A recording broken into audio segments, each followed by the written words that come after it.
Any thought that you have had about yourself, however deflated or inflated, is not who you are. It is simply a thought. The truth of who you are cannot be thought, because it is the source of all thoughts. The truth of who you are cannot be named or defined. Words like soul, light, God, truth, self, consciousness, universal intelligence, or divinity, while capable of evoking the bliss of the truth, are grossly inadequate as a description of the immensity of who you truly are. However you identify yourself, as child, adolescent, a mother, a father, an older person, a healthy person, a sick person, a suffering person, or an enlightened person, always, behind all of that, is the truth of yourself. It is not foreign to you. It is so close that you cannot believe it is you. The truth of who you are is untouched by any concept of who you are, whether ignorant or enlightened, worthless or grand. The truth of who you are is free of it all. You are already free, and all that blocks your realization of that freedom is your own attachment to some thought of who you are. This thought doesn't keep you from being the truth of who you are. You already are that. It separates you from the realization of who you are.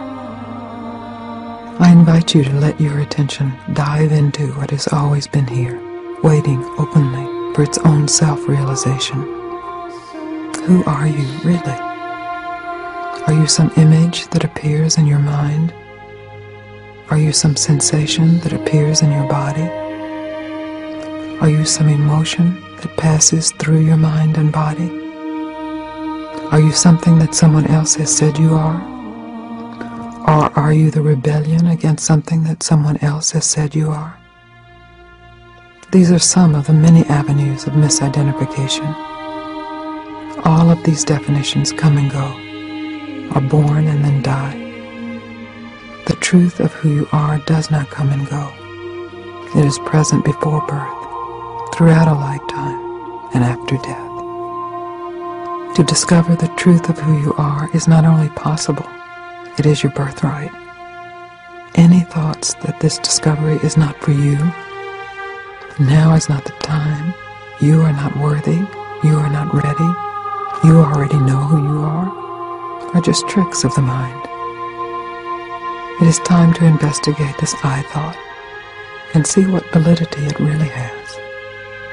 In this examination, there is an opening for the conscious intelligence that you are to finally recognize itself. The most important question you can ever ask yourself is, who am I? In a certain way, this has been an implicit question asked throughout every stage of your life.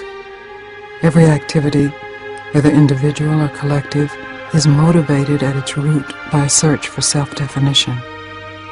Typically, you search for a positive answer to this question and run away from a negative answer.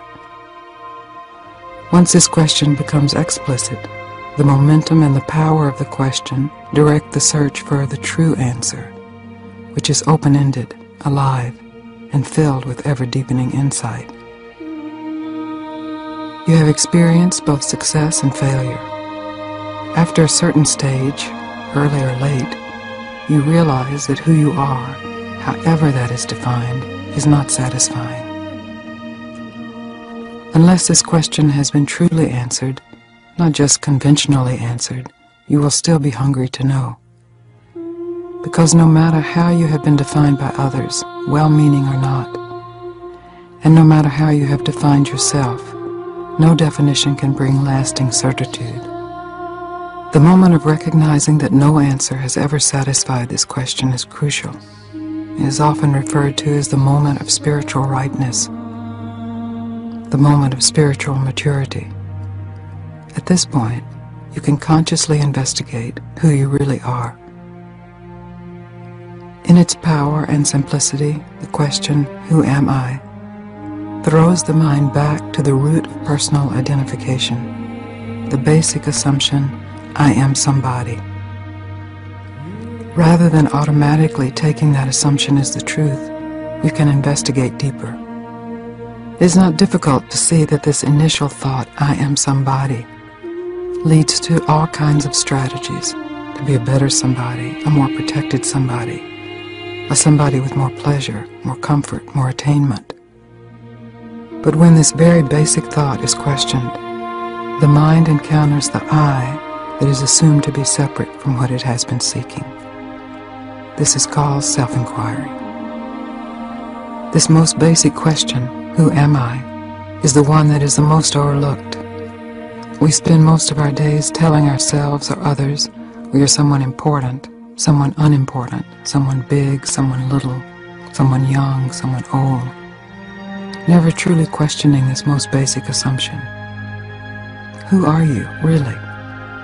How do you know that is who you are? Is that true, really? When you turn your attention toward the question, who am I? Perhaps you will see an entity that has your face and your body. But who is aware of that entity? Are you the object, or are you the awareness of the object? The object comes and goes. The parent, the child, the lover, the abandoned one, the enlightened one, the victorious one, the defeated one. These identifications all come and go. The awareness of these identifications is always present. The misidentification of yourself as some object in awareness leads to extreme pleasure or extreme pain and endless cycles of suffering. When you are willing to stop the misidentification and discover directly and completely that you are the awareness itself and not these impermanent definitions, the search for yourself in thought ends. When the question, who, is followed innocently, purely, all the way back to its source, there is a huge, astounding realization. There is no entity there at all. There is only the indefinable, boundless recognition of yourself as inseparable from anything else. You are free. You are whole. You are endless. There's no bottom to you, no boundary to you. Any idea about yourself appears in you and will disappear back into you. You are awareness, and awareness is consciousness. Let all self-definitions die in this moment. Let them go and see what remains. See what is never born and what does not die. Feel the relief of laying down the burden of defining yourself. Experience the actual non-reality of the burden. Experience the joy that is here.